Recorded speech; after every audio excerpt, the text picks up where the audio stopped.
I'm recording. Is Yorma recording over there? Is he right next to you where you can just yell, Yorm, is your P4 recording? Hey, Yorma, is your P4 recording? He said, yeah, I think so. All right, great. Is this how it goes on set? Yorm, you remember to roll the cameras, right? This is filming? Let me tell you how it works on set. Yeah, give it to us. He gives notes, and I nod as if I was listening. Yes, sir. And I Yes, just do what I was going to do anyway. And then you lean on the motherfucking craft. Lean on the motherfucking craft. That's right. Exactly, Andy. You have to trust it. How late is it in Finland right now? There's a time difference where you guys are. What time is it where you are? Well, we're in 3 different time zones. It's almost 4 in the afternoon on the East Coast. 4 p.m. in New York City, here in Tampere. It's 1978. It's the Lonely Island, and Seth Meyers, and Timothy Oliphant podcast. It's a time difference. It is a time difference. Wow.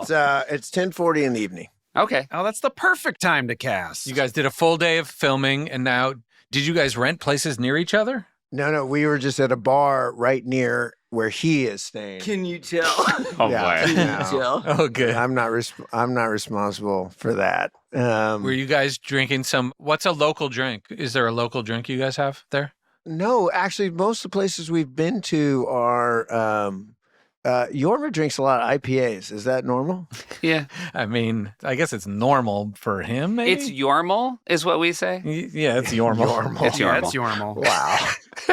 Guess what, Yormal? You're not gonna be needed. You need to take a nap. You lie down. You're fine. I got this. I think they're appreciating this. He's drinking mostly IPAs every time I'm hanging out with him. Got it. What do they say in Finland instead of TGIF? Thank God it's not Russia. Oh. Oh, yeah. It's Yeah. right nearby. That's almost like I can't believe it's not butter. Yeah, very similar. Have I told you guys that I went out to dinner with Tim in New York City? It was a good night. It was a good night, and we drank old fashions. Some of the best old fashions in It was town. great. We were at Via Carota, and we were at a two-top where we were between 2 other two-tops where I would say there was half an inch between the tables. Like, it was so non-private. And Tim said right away, he's like, you must know somebody here to get a table this good. Because it really was. It was so bad. And like immediately, like the woman kitty corner to Tim recognized him. And so they were immediately like, we fully were clocked and then had to like speak in code the whole night. Tim got recognized tonight at the nerd bar that we. By the way, you're 2 out of 3, though. Every time we've gone out, you've been recognized as well. Pretty good. We should tour Finland, guys. Are you recognized for girls, Yorm, or No, it's Lonely Island. Yeah. it's our stuff? No, it's you guys. It's your And then work. what about you, Timothy? What do you get most? I mean, it was not justified. It was tonight was that guy was a Deadwood guy. Yeah, he was. And then he went into Deadwood, Mandalorian. and he apologized for calling it HBO. He was like, I watched it on HBO. I'm sorry, Max. Oh, really? Oh, very polite. thank you. Yeah, he immediately apologized. He must have known you guys were coming to do the cast. Right. Sorry, don't misquote me. Yeah. I'm up to date on all the streamers. I have great respect for streamers and how they are named. Hey, everybody. Welcome to the Lonely Island and Seth Meyers and Timothy Oliphant podcast. Nicely done. Nice. Guys, I'm just here to listen. Uh-oh, that's the return of the 5 shock jocks. 5 shock jocks. She told it on my show, but another good example of somebody thinking when your table is too close and you're talking about your friends and your friends also are in the business. And so you have to start being coded about who you're talking about. I went to dinner with Polar, Rashida Jones, Rachel Dratch, and Shoemaker. And Polar, there was a woman sitting alone right next to our table. And at one point, Polar goes, this woman is listening to every word we say, so you cannot say anything. We're like, got it. And then like 10 minutes later, finally her friend joined her, and they immediately spoke fluent Russian, and it was very clear that they had not. And that Polar had to be like, I realize now that woman was staring off into the middle distance. Oh, my God. And probably does not understand. It's like the end of Swingers where Vince Vaughn thinks the woman's flirting with him, but she's talking to a baby. But I have an app on my phone. It's not an app. It's like a website where you can make a fake newspaper. And so then a couple hours later, I made a fake Russian newspaper that was like a gossip rag, and it like listed everything.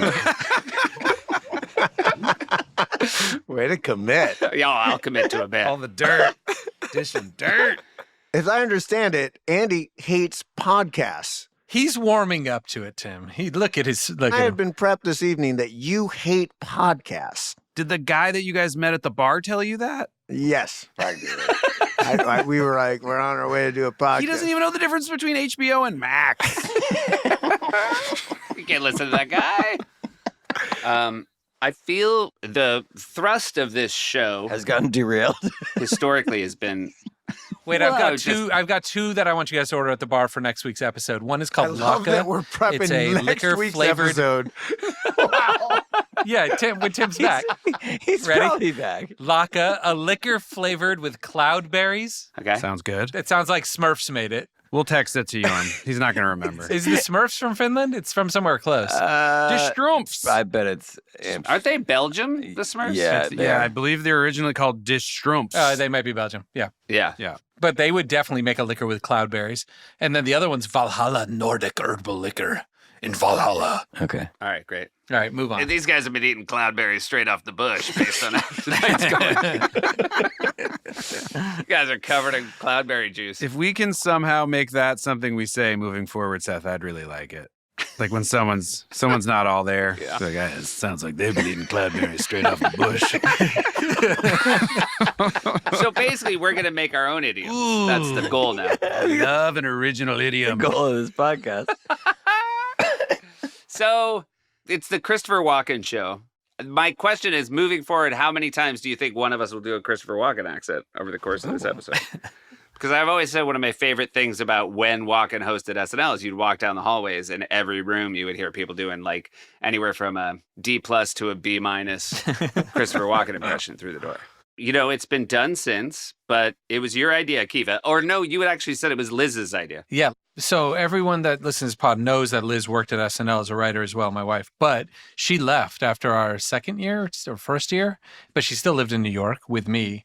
And so occasionally there'd be a moment around, let's say, the Breakfast Nook where it's like, oh, who's hosting this week? And I'd say, oh, I'm about to go in and pitch to Christopher Walken. And then she would give me a good idea. And this was all her.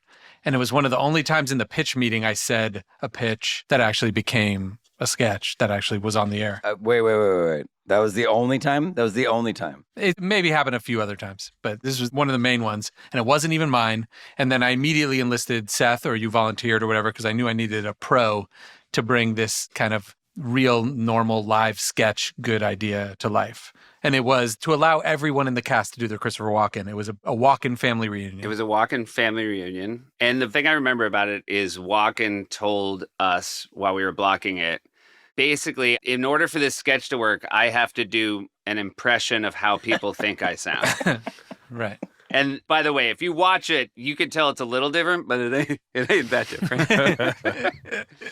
I believe Bill's the baseline guy who comes in first. Is that you? Stanley, how's by you? Long time no see, big hug. Huh? Big hug. Big hug. Wow! Wow!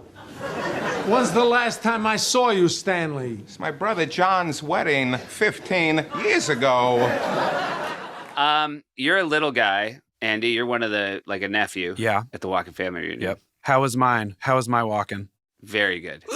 I will say, weirdly, Polar goes first and then you go, and I feel like that was bad writing. Yeah. Because yours is very good, but Polar is a little girl with Walken hair. It's just funnier on every level. Yeah, and she's talking about how she's afraid of ghosts because they're spooky. Darling, there's no ghosts around here, so you're safe. That's good, because I hate ghosts. They're spooky, and I don't respond well to spooky behavior. Of course. Me too. I'm with you. 110%. How are you, Scott? I'm not good. Everyone at my school is a phony. I want to be skateboarding and listening to my iPod, not at some ridiculous family reunion. Scott, behave yourself. It's okay. Forte is actually very first as a waiter. Threw him a bone. Killer. He gives him his drink. I asked Polar to send us a voice note of her memories of her Walken sketch. Hey guys, it's Polar, voice noting you again, voice memoing you again. The Christopher Walken episode, I remember a couple of things. I remember that sketch, which was so fun. Everybody did their Christopher Walken. And of course, there were great impressions. And then there were people like myself who don't have an impression, but I think because it was so bad, it was good, maybe. And that short little wig, and I was playing a young girl, and I just got to laugh on the word spooky, which is fun. It's fun to say as Christopher Walken. Spooky behavior. And let's see. I also remember that I was in a sketch with Christopher Walken, and we usually when you're blocking a sketch, you chit-chat with people. And we just sat in silence next to each other for, I would say, 20 minutes. Probably the longest I've ever sat, not chit-chatting with someone ever who hosted the show. But he was still a delight. I don't remember anything from that show at all. Yorma, do you? Okay, bye, you guys. Wait. Okay, first of all, if I wasn't here, I wouldn't be able to defend myself for being burned for not remembering anything. But yeah, thanks. Are you here? Thanks, Amy. Yes, I don't remember that. Yeah, but you also weren't at the episode. Well, so then you're not defending yourself. No. You weren't there. No, Like, I she's love right. that you're like, I wouldn't be here to defend myself. Also, she was 100% right. Hey, you're right. Yeah. Those are those IPAs talking. Yeah. Now, right away, to your point of them doing them, we have the Sandler family reunion from 5 years ago on here. Yeah. I see the Jim Carrey family reunion from 10 years ago. Do you think we deserve writing credits on those? I don't know. The only reason I say maybe we don't is we probably didn't give one to Liz and it was her idea. Yeah, but the money still came to her. You know what I mean? Yeah, that's true. By the way, super fun show, top to bottom. Really loved it. And we're going to get to Laser Cats 3, but I think there's so many things I just want to mention real quick about this show. A lot of people sometimes they knock on a questions monologue. They think that's a cop-out.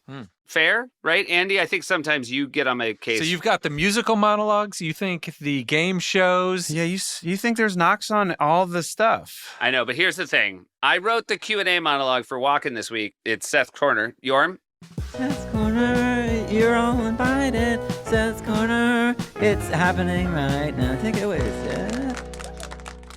Christopher Walken came out and said, I'm going to do a questions monologue, but I've written the questions for the audience. Oh, that's good. And then it was real A-lister writers, Paula, Downey, Lutz. Nice. And he keeps criticizing the questions. That he wrote. Even though he wrote them. What is your favorite color? I have to be honest, that's not a good question. I'm saying, here we are, you have a chance to ask me something germane, and all you can come up with is my favorite color. It's not good. In any case. He also stops people and says, say it like you wrote it. You, sir. So just read it off the card? Yes, but read it as if you thought of it. Okay. Which do you prefer more, acting in film or live performance? That's a good one.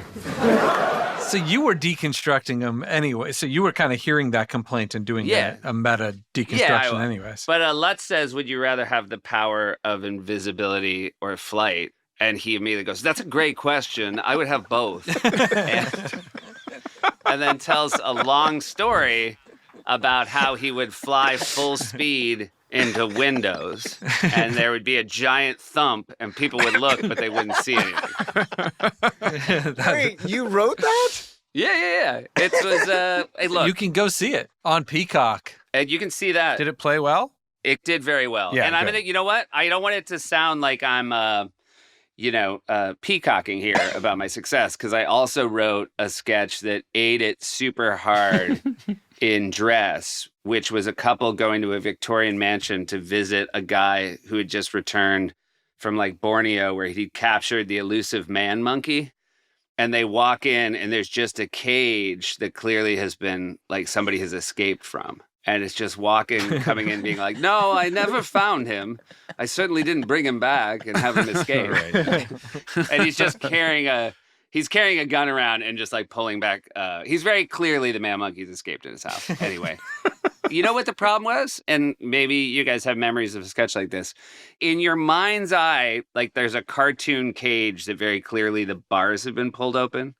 And it just was too hard to make it look like the cage was what you needed the first laugh off and didn't happen. So people were like, so he's not in the cage or? Yeah, it was just bad. Okay, well. And since we're talking about cages, do you want to brag about how you figured out cage comedy later at SNL? By pretending to be Nick Cage and getting celebrities to come on? Yeah. We'll get there. Support comes from Sony Pictures Home Entertainment. Hey, everybody, if you're listening to this podcast at this point, I think it's safe to assume that you care about SNL and its history, in which case you really do need to see the movie Saturday Night. This is a movie by Jason Reitman, who will eventually get to the episode where he guest wrote at SNL, and we all got to meet him. And over the course of that week, we could tell that he was somebody who cared very deeply about the history of the show.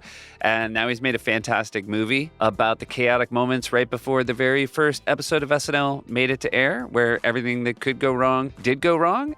Critics love it. They're calling it widely entertaining. One of the best movies of the year, certified fresh.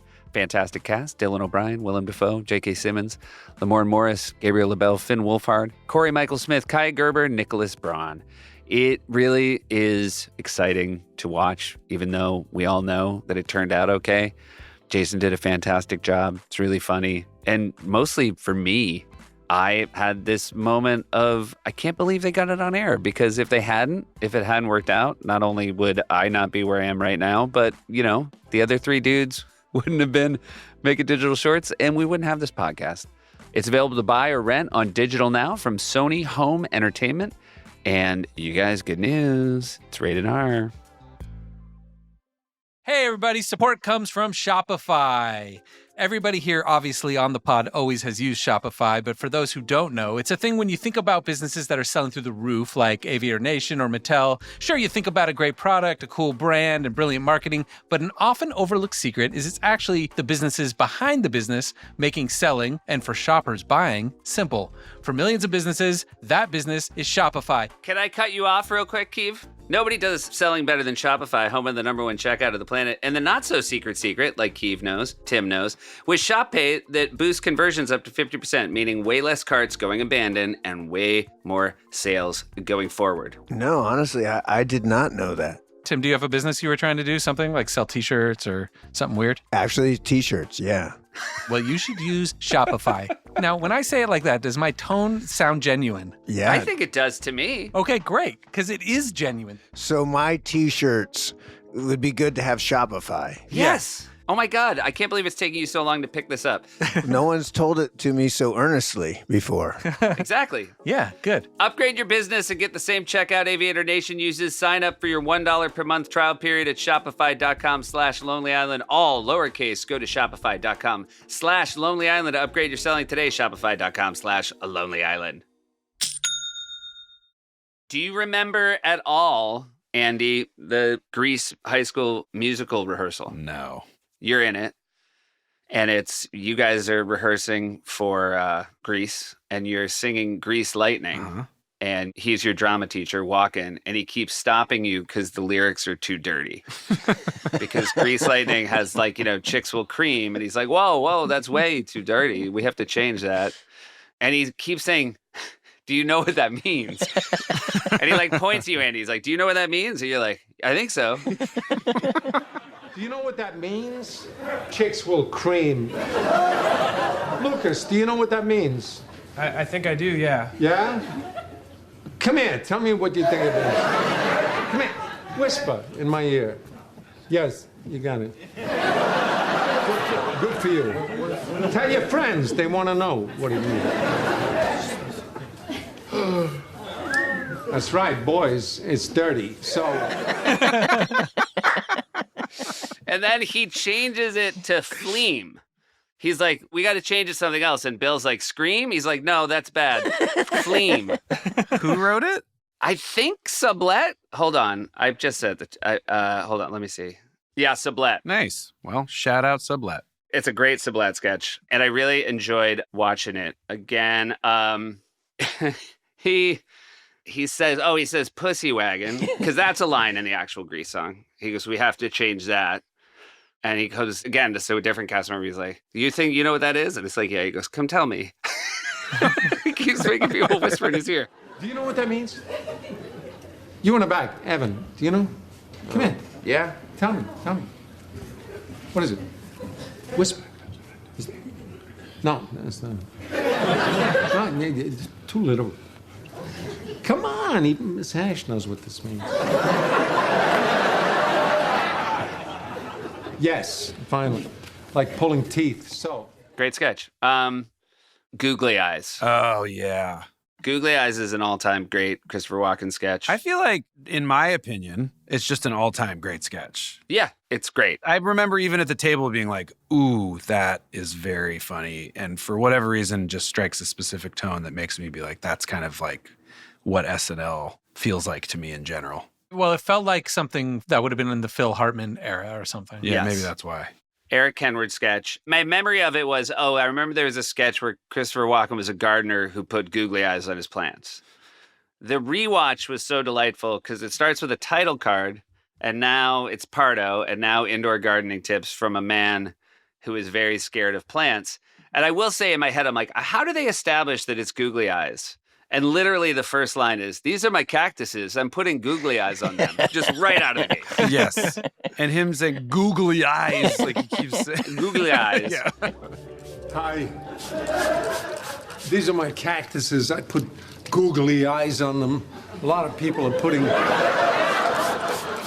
googly eyes on their cactuses nowadays. I think it's because cactuses are dangerous. Cactuses have pricklers that can stab you in your hands, your throat, your face. So you need to know where you stand with them at all times. The only way to know where you stand with someone is to look into their eyes, right? Normally, plants don't have eyes, so it's hard for me to trust them. Hence, googly eyes. He says hence, which I liked. Then he moves over to ferns, and he said, I have googly eyes on my ferns. By the way, rolling delight through the whole sketch. It is also that great thing, which is the premise is great. His performance is great. Also, everybody forgets Walken. There's no reason to forget because of that great music video. Fantastic dancer, like grew up dancer first. Yeah. Like so light on his feet. Right. So funny dancing in the Grease sketch. And a couple of times he just gets scared by plants in this sketch. It's like, oh, and like just does like a little shuffle step away from them. And he says, I have eyes on my ferns. I got the idea from my cactuses. So you got the idea from the first thing he showed us. There's a lot of, it's one idea, and yet he keeps acting like he hasn't been clear about it. Like he says, I don't know if I've been clear about this, but eye contact is hugely important to me. It's also like a testament to the thing that when SNL is really good is when it cuts less. You're just watching a performance. Yeah. You're just watching a guy. You're just watching him do it. It's really great. He talks about if a fern killed you, what would be your last words? And then he does that great Walken thing where he breaks up one sentence into two sentences. Enough of these ferns lodge themselves down your throat. You choke, for sure. It's probably not going to happen, but what if it did? What? What do you think your last thought would be? Mine would be, I always knew. It was going to be the ferns. But no worries. Me and these ferns are good. I can tell. Looking into their eyes. That was really good. Fucking what a genius. Eric Kenward, who wrote Googly Eyes, sent in a voice note. Let's give it a listen. Okay, so Googly Eyes Gardener. This is something my grandma Kenward used to really do. Googly eyes on her cactuses, which is maybe something that Midwestern ladies of a certain age do or did. And I remember writing this down in my Word document of sketch ideas at one point, just as like an observation, like why do people put googly eyes on cactuses in particular? And I thought, I guess it's because they're dangerous and they can hurt you. And so people want to humanize them and make them cute or more relatable. And I kind of just, extrapolated that idea from there. I don't think I ever really thought about how I was going to write that into a sketch. And I think that's an observation that maybe sat in that document for a couple years or a year. I also remember I wanted to write something that had reaction shots of non-reactive things. Like the Monty Python sketch Confuse a Cat, where you would cut to a cat for a reaction shot, but they clearly had no idea what was going on, and the googly eyes kind of give you that. I remember writing this very late or very early in the morning on Wednesday before I went home, before read through. It was kind of what we used to call a fuck around piece. I don't know if you can curse on the show, but that's what we called them, what we did call them. Obviously, Walken is great at doing sketches by himself and can really, elevate the craziest, wispiest ideas. And I think that must have been somewhere in the back of my mind, because in hindsight, it's very weird to write a sketch for just one person. Also, in hindsight, in the context of this show, it kind of gives you the same value as like the Continental sketches that Chris Walken used to do. And there's not one of those in this show. But I don't think I was consciously thinking about any of that when I wrote it. I think I was just kind of trying to get this idea out.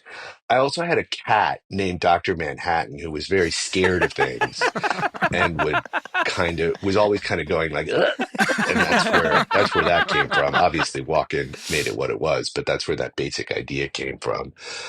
I remember sort of being surprised that it got picked, and then it got a very thorough rewrite on Thursday afternoon. There were a lot of good pitches. It was the first thing that was going to block on Thursday afternoon because it was like relatively simple. And I remember going to the floor and showing Christopher Walken all the changes, and he was kind of like, no, it's going to be what it was on Wednesday. And most of the changes got kind of steadied. And I looked back at the script from Wednesday, and it is like remarkably similar. I will say two big changes that Christopher Walken made.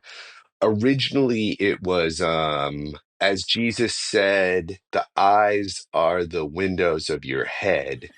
And he changed head to face, which is obviously a much better word for Christopher Walken. And then Between Dress and Air Standards had a problem with Jesus. And I got called into Lauren's office, which is something that didn't happen very often for me at that point. And we were trying to think of alts kind of on the fly or what Jesus could be changed to. And I remember Christopher Walken just said Winston Churchill, and that's obviously so much better.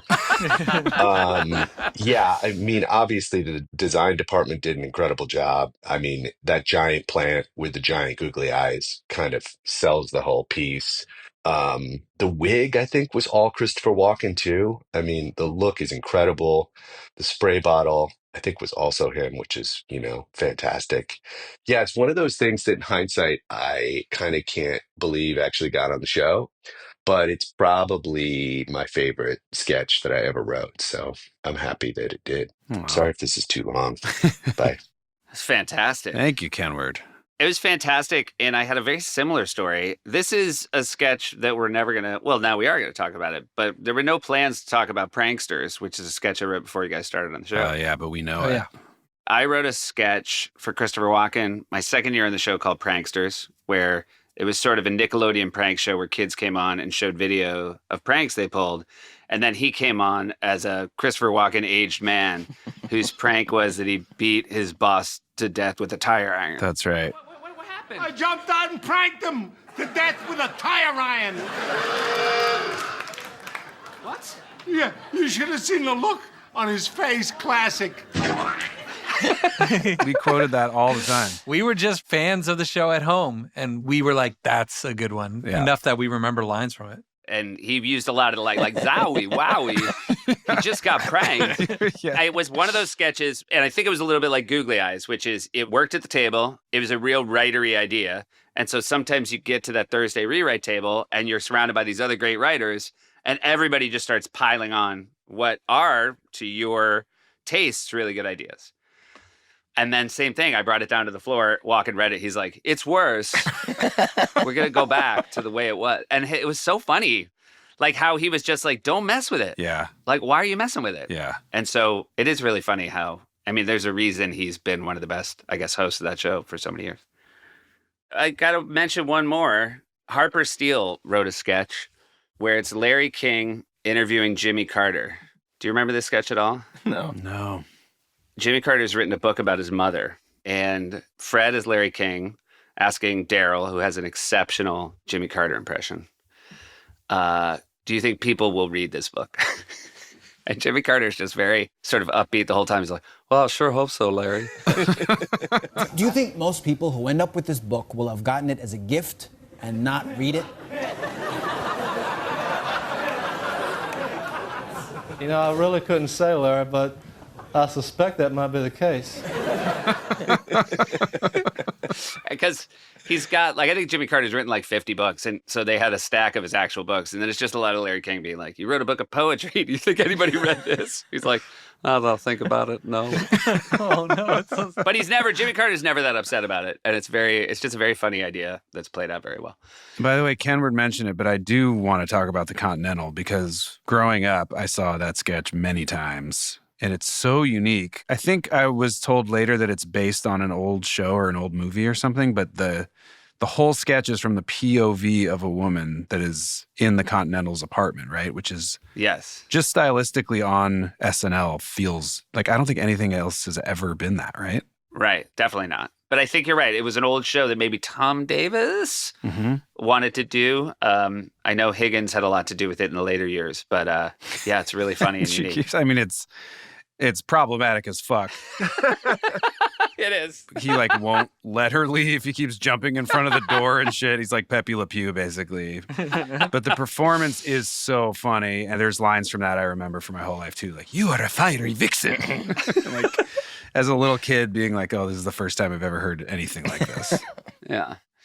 And then we get to where this has always been leading. It's Laser Cats 3. 3D. 3D. Three whole derfs. Now, Andy, you texted today that you were not feeling Laser Cats 3 3D on rewatch. I went into it with an open mind. I thought it had a couple of yucks, and it didn't blow me away. I think I preferred the two prior, and I think that it's sort of a stopgap one that then gets to a different phase of Laser Cats where it gets better again, in my opinion.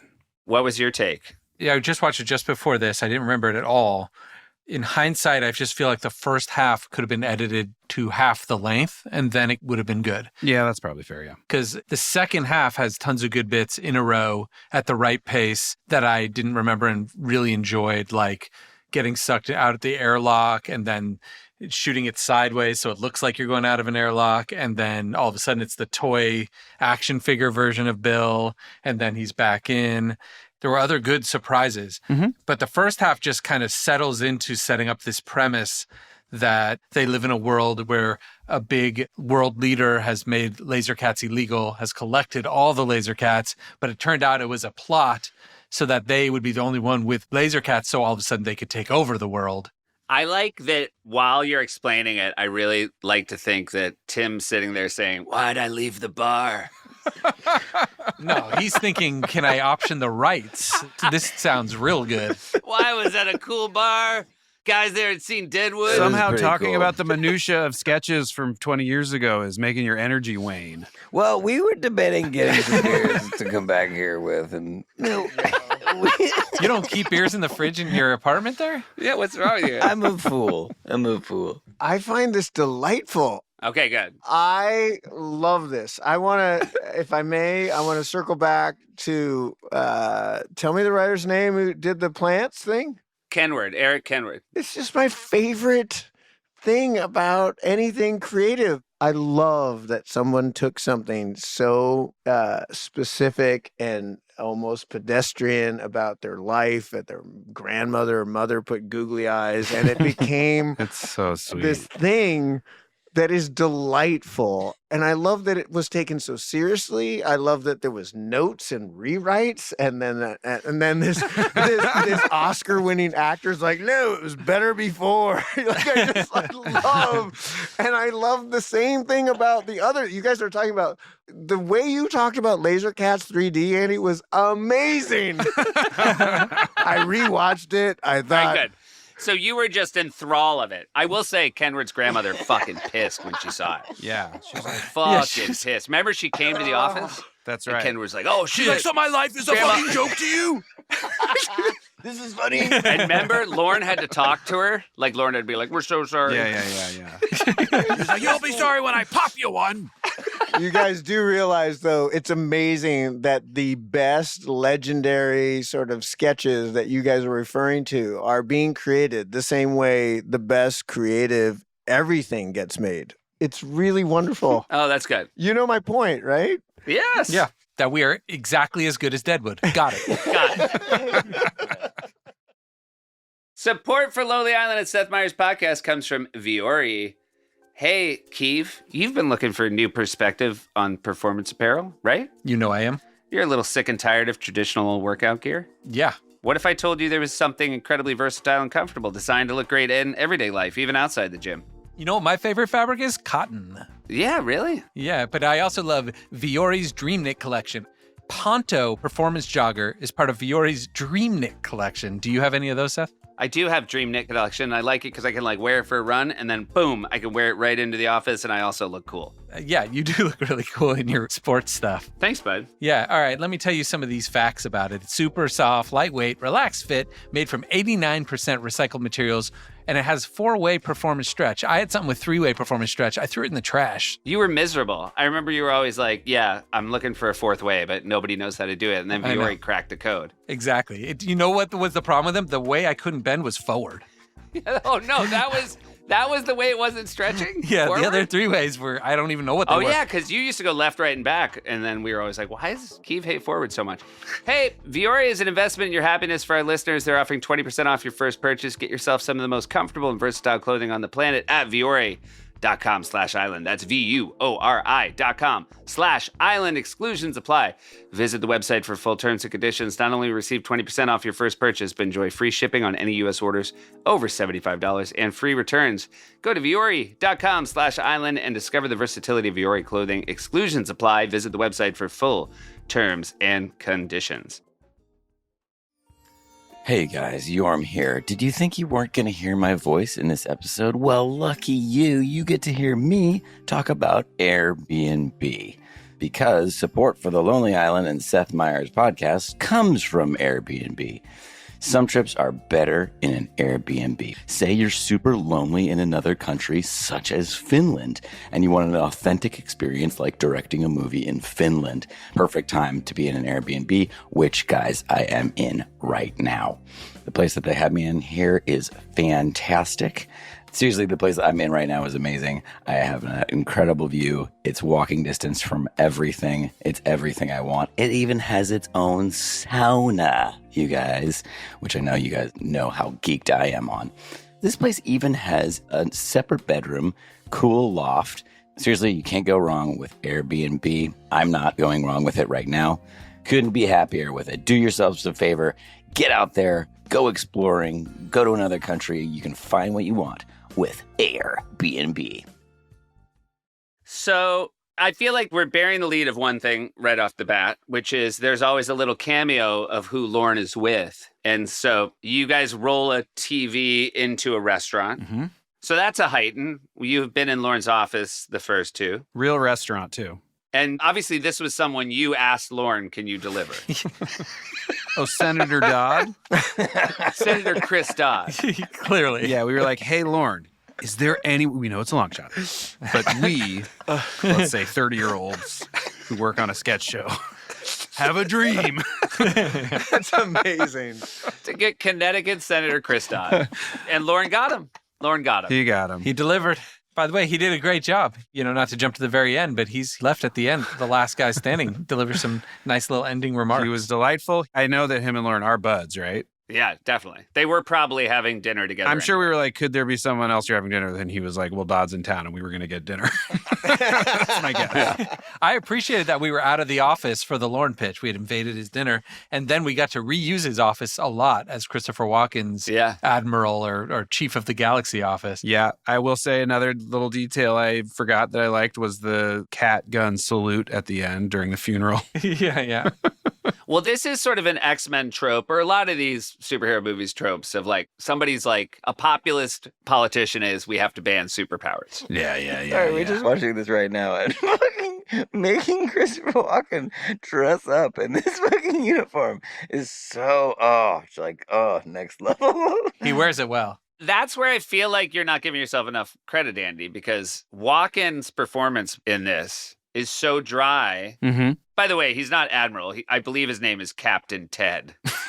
And he is wearing what, like a poker visor, Ray-Bans, and No, floaties? those aren't Ray-Bans. Those are Christian Slater's shades from True Romance. Yeah. Oh, yeah. Yeah. And you guys walk in, and he's like, whoa, guys, you have laser cats. You can't have those anymore. Yeah. They're illegal. These cats, they're tearing up the galaxy. I mean, perfect writing for him. And then you guys are going to destroy him, and you're going to destroy him with a gun and a hammer. These are live cats. Yeah. Yeah, that was when it got my interest. Yeah. Yeah, audience immediately like, no! You point a fucking Glock point blank at a live cat's forehead. Good. And we love them, too. We're like, see you later, buddy, or something. Also, in the beginning of this, each of you call the other one Kimosabi, which sucks a lot. Yeah, well, that's just classic. I mean, very deeply funny to me. Yeah. Then right before you kill your laser cats, Keenan announces it was all a plan. Now he has absolute power because there's no more laser cats. Mm-hmm. Oh, also, there was a little foreshadowing early in this, which is Andy's got an eye patch. Oh, right. Because you had surgery. Yeah. To give yourself a bionic eye. To be able to hit any target. Oh, and also there's a moment that flashes on screen and the title card that is Laser Cats 3D. Not all scenes in 3D. That's really right. good. That's what I'm saying. We've set up a bunch of stuff in the beginning that then at the end when it's paying off, I'm like, now this is good. Right. But there is 2 minutes where I'm kind of waiting for that. I liked our GPS shot with the rocket ship on top of clearly Google Earth. Yeah. I like that the place that the bad guy Keenan's holding all the cats is just the little chicken wire cage that the animal wranglers bring cats in real life. Yeah. Like where the laziness is just fully like, yeah, that's the cat cage. You want to know probably my favorite detail of the whole thing, Keith? Yeah. Is the sound effect on the dog laser. Because it's big and chunky. Boost. Yeah. That's what I mean. So once you get to this midpoint, it's 2.5 minutes into a 5.5 minute thing, then you're at the thing I already talked about with the airlock. Then we do the whole 3D joke. So you say, put on your glasses. And I will say, Senator Dodd crushes when it cuts to him wearing the glasses. Totally worth it. Yeah, it's a nice cutaway. Wait, can I put Seth on blast for just a hot second? Yeah. Was any of this based on when we watched the premiere of Journey to the Center of the Earth, which was presented, I believe, at least in part, in 3D. And Seth, you did a joke, and you're in that movie. Correct? Yeah, barely. Yeah, yes. Even IMDb says barely. He's a scientist. But you do a very 3D joke, correct? In that movie, where you have a pointer and you point to screen to like sort of show off the 3D-ness. Am I right? Yeah. The director had said, let's try to find a 3D moment for you. I was literally just a guy who was taking Brendan Fraser's office over. Yeah. So I had a tape measure. And so there was a moment where I like point the tape measure right at camera. That's so tight. Everyone in the crowd is ducking. He's going to measure us. Oh no, that tape measure is going to get me. Yeah. I always say that. I'm in 2 scenes in Journey to the Center of the Earth, and the thrust of my 2 scenes is, you can't go to the center of the earth. And then my other scene is, what? Huh? Those are the bookends to the film. That's an important arc to the story. Yeah. Did you say this, Jerome? Didn't we go to the premiere of that because you were in it, Seth, and we all hung out? We did, and then I went directly from that to Chris Kattan's wedding. Wow. Which is only notable because it's where I met Alexi, who I am now married to. That was a hell of a weekend. So sure. Did Journey open? Not really. But it opened some minds. Yeah, it opened some minds about the center of the earth. Certainly opened some eyes when that tape measure came at him. Anyway, you guys have to fight Keenan, and that's rewarding, I thought. Yeah, the little baby puppy pug with the big boo whip, like you're talking about. The fact that we just let a cat and then a baby puppy pug just roam around on the ground, and then we added a bunch of lasers as if they're having a knockdown brawl. I thought that was really You good. didn't like that, Andy? I liked it still. I liked it fine. It was cute. Say baby puppy pug 10 times fast. Baby puppy pug. Baby puppy pug. Baby puppy pug. Baby puppy pug. Baby puppy pug. Well, my man Keeve got the verbal dexterity on the MIC. I also liked that you're trying to shoot the lock, and Bill can't shoot it because it's so far away. And then you have a flashback bubble to you saying you're getting a bionic eye surgery. And it really made me laugh because that was literally like 90 seconds. Yeah, it was 90 seconds prior. Like a reminder. We did know that was why it sucked and was funny for sure. Yeah. But, good stuff. Fine. And then you guys get medals, and the cat did die. Yeah. Yeah, there is a cat that died. Which one died? The one that fought the baby puppy pug? And yeah, then there's a 21 cat salute, and it's just fun to watch people cock cats like guns. For bravery beyond the call of duty, I present these awards to Admiral Spaceship and Nitro.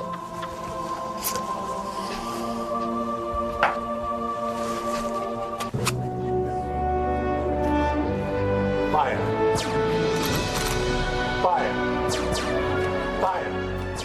It's also our casting is so good. That's the whole like post-editorial kind of staff. Yeah. And they've just got just the right look.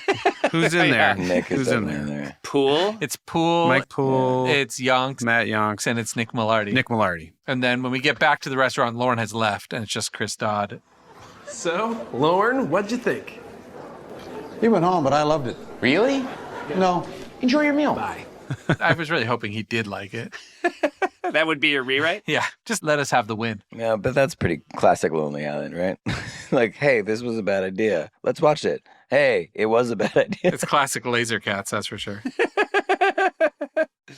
All right, so it seems like there were things to like in it, but maybe not Criterion Collection. I think that's right. Correct. Yeah. Not an embarrassment or anything. No, and can I say about the episode, and I know we've not been doing this is a Criterion episode of SNL. Yeah, there's a lot of good stuff. Can I say something controversial? Say it, Yorm. Yeah. I think that out of the 7 Laser Cats, there was one for every season that Andy was on the show.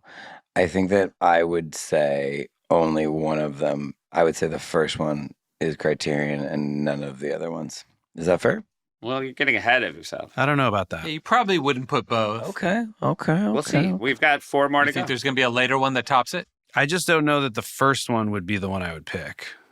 Got it. I just am going to read off some of the names of people who wrote sketches in this episode. Steele, Faye, Carlock, Sublette, Sudeikis, Sandberg, Schaffer, Wig, Anderson, Grandy, Kenward, Sawyer, Solomon. It's almost as if it was Ann Golden Era. I felt it coming. All right, I have a comment. Oh, great. This person's wondering, how far ahead do I need to comment on this video to get on the pod? Oh, That's your answer. Right there. you did it. 3 years ago, somebody wrote, the best part, I think, is that despite hating laser cats, Lauren still had the professional courtesy of using the 3D glasses during the 3D scene. I think that's fair. Well, he wanted to see. I mean, no one can say no. If you go, hey, it's 3D, you'd be like, oh, shit, really? Yeah. That's true. This person says, wasn't as good as Laser Cats 2. It was better. Oh, shit. Was that a ... That was from 2 months ago. Wait, who said that? Who said that? Alex Wallach 7683. I knew it. The names always roll off the tongue. This person appreciated they added pool floaties and a bingo visor to Christopher Walken's costume. It really gives that spacey, futuristic officer look. Appreciate that. Guys, we were talking about maybe doing around the holidays a quick episode where we go back through all the shorts we've done so far and actually clarify whether they're Criterion or not. Because I think we've been a little loose with it. And then have Nan Golden on as a guest. Oh. Our listeners don't know that reference. We'll hear him out. Nan Golden. I thought when you kept saying Nan Golden earlier, I was like, is he making a Nan Golden reference? The whole Nan Golden era. See, it's a Nan Golden Golden era. See, thank you. Oh my God. Thank you. That's what I thought you were doing. I was like, Jesus Christ. I was like, why is all of a sudden Tim talking about Nan Golden? because It's a Nan Golden era. isn't that Holy what you've been shit, that talking about this rules. whole time? Our time at SNL was truly Nan Golden era. Nan Golden era. Shout out to Nan Golden era, who, one of the tipping point people against the Sacklers during the opioid crisis. For real. And, and that's what I think, in a way, why our cast was Nan Golden era. Fuck. Is we stood against Big Pharma. You're welcome. That's right. Thanks, Tim. You're welcome. I mean, I'm not saying it wasn't worth it having Tim here until Nan Golden era, but it certainly paid off at the end. For sure. Sure. Okay, so what time next week? I mean, an hour later than this. I think we want to see how far we can push you. Don't worry. We'll figure it I'll out. be in LA next week. All right, so next week is, oh boy. Oh boy. Gnarls Barkley. Oh boy. Ashton Kutcher, Gnarls Barkley, and you I'm guys. excited about this one. Daiquiri Girl. Oh. Daiquiri Girl. Maybe we can get the truth from Danger Mouse finally on a little voice note. Yes. Get a fucking note from Brian. Yeah. I don't want to spoil Daiquiri Girl, but good news, Daiquiri Girl doesn't need my help to spoil it. It was spoiled on the shelf. It was self-spoiled. All right, I love you guys. I love our Finland contingent. Thanks for staying up so late. That was great. That was so fun. I love you guys. Love you. Love you. Love you too.